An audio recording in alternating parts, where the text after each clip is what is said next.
महाराष्ट्र राज्याचे उपमुख्यमंत्री आणि पुणे जिल्ह्याचे पालकमंत्री आदरणीय स्वर्गीय दादा, खरं तर मी राजकारणात आत्ता आले.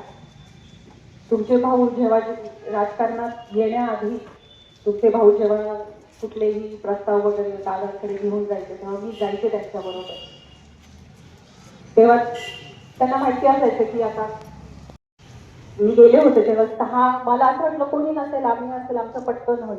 पण 6 वाजता एवढी गर्दी होती, पण तरी दादांनी आम्हाला आत घेतलं आणि पहिला प्रश्न असा विचारला, म्हणजे माझ्या कानामध्ये अजून तो आवाज घुमतो, अरे सचिन तू तो उपाशी राहतो, तिला ते खायला दे. तो कानामध्ये अजून आवाज घुमतो, इतकं टोचतंय ते की आपल्याबरोबर आता दादा नाहीये. आपण आपली अवस्था बघतो, सुनीता वहिनीची कधी अवस्था आपण जाणून घेण्याचा प्रयत्न केला का? घरच्यासारखे संबंध होते. खरं आमचं आणि तुमच्या भाऊचं दुर्दैव की आम्ही 8 एकर त्याला दादांना देऊ नाही शकलो, कारण दादा नेहमी कामाला प्राधान्य देत होतो. आणि आता आमचा धर्म हेच आहे की आपला प्रचार जास्तीत जास्त हो, म्हणून आम्ही गेलो नाही.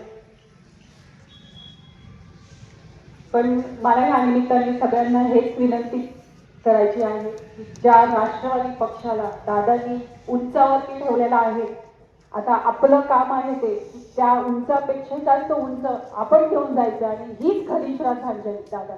एवढं बोलून 2 शब्द मध्ये थांबवते. धन्यवाद.